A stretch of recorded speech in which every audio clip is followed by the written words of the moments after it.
close scrutiny of the alleged references to Muhammad in the Bible as a prophet, they absolutely have no relation to the Prophet of Muhammad, nor prophesy his coming. Muhammad is not mentioned in the Old Testament. Muhammad is not mentioned anywhere from Genesis to Revelation. Muhammad is God's true messenger. That's a joke.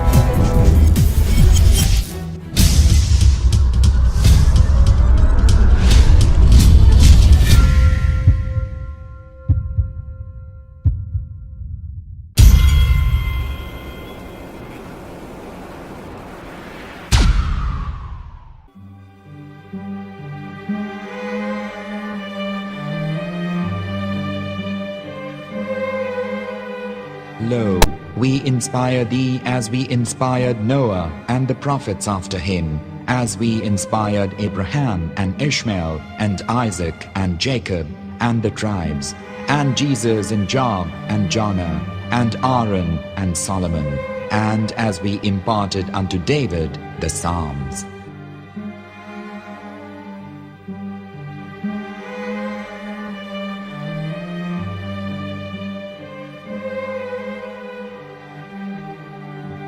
The verse we've just heard is from chapter 4 of the Quran. In the verse, God is affirming to humanity that Muhammad is indeed the recipient of a divine guidance, just as Noah, Abraham, and the rest of the prophets. However, some Christians and Jews today don't believe that Muhammad was a prophet and the covenant that God made with Abraham. And since the Quran is not their book of authority, in this video I'm going to show you that the book you're holding in your hands contains the name off the seal of prophethood, the Prophet Muhammad.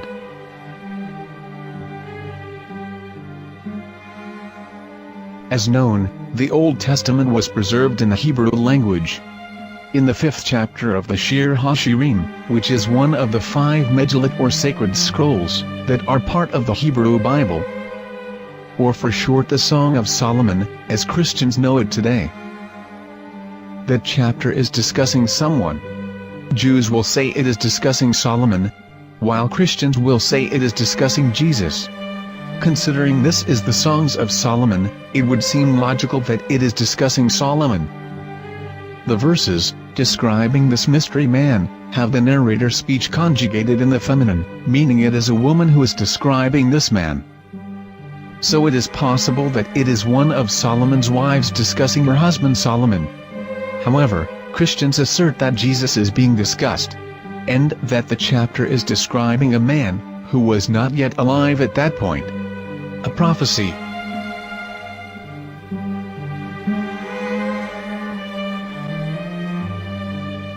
In reading the English translation of Song of Songs 5:16, it finishes the description by saying, "He is altogether lovely," but what most people don't know is that the name of that man was given in the original Megillat.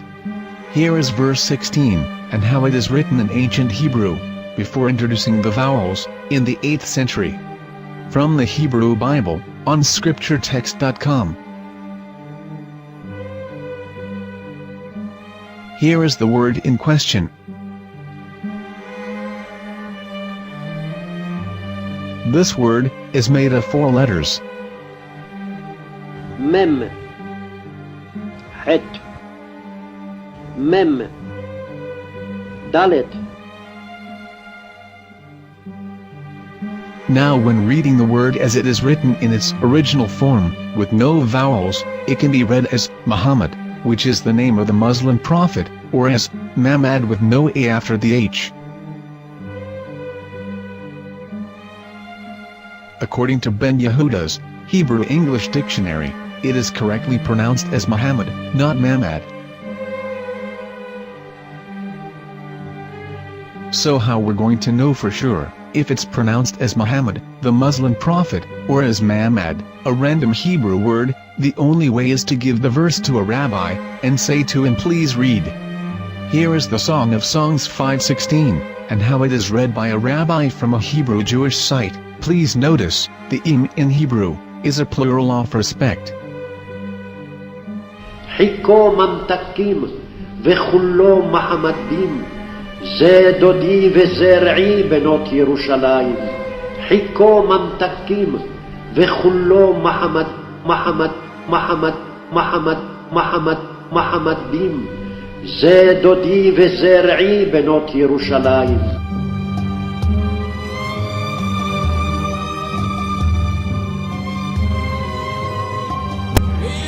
Coming out from the darkness, there are no other gods but God, and Muhammad is his messenger.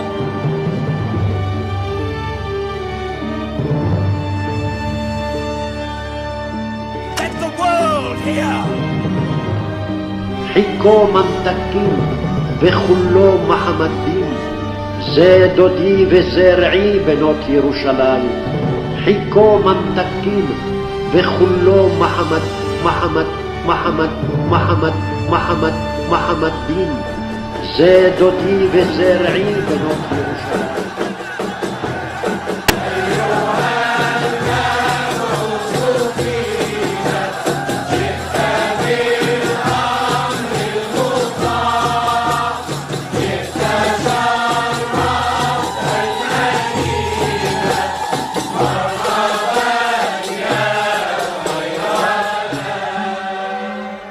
Here is the famous SDL translation tool, which includes a professional human translation, as well as an online translation. We're going to copy our Hebrew word of the Song of Songs, directly from the Jewish site. It's the same site, where you can hear the rabbi reading the verse in Hebrew. All links are in the description, so, we're going to copy the word and paste it, and ask, please translate. Are they going to translate the meaning of the name of that person? As the Bible translators did. Which is the praised and the lovely one, or are they going to keep the name as it is? Well, see it yourself. Here is the World Lingo Translator. The result is the same. It's Muhammad. You have no right. You have no right to translate names of people. Anybody. Your name should be retained. Mr. Black is Mr. Black, though he's white. You have no right to translate names of people. But they have been doing that. Muhammad Ibn, they translated as altogether lovely. But the word Muhammad is there in the Hebrew language.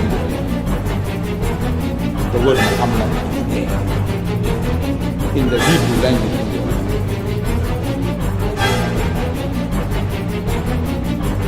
I will tell you a story from my own personal experience. Years ago, I used to spend every Sunday afternoon in a place called Speaker's Corner. And in my years down there, I got to know a Jewish rabbi. He was a very nice man. He used to listen to me, and he was always very polite and talked about Islam in a very nice way.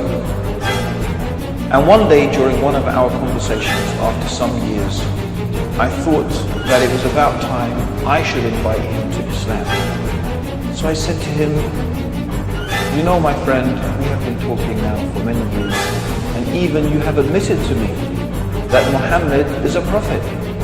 So why then do you not embrace Islam? He said to me, we Jews, we never change our religion. I said, but half of the rabbis of Medina became Muslim. He said, that is true, but still, we Jews never change our religion. I thought, what can I say to him? He looked at me and said, listen to me, my friend. God sent to us a prophet Moses, and we didn't even listen to him. Do you think we're going to listen to another prophet after him? From another tribe? From another people? When he said that, I had nothing left to say. He knew that Muhammad was a prophet.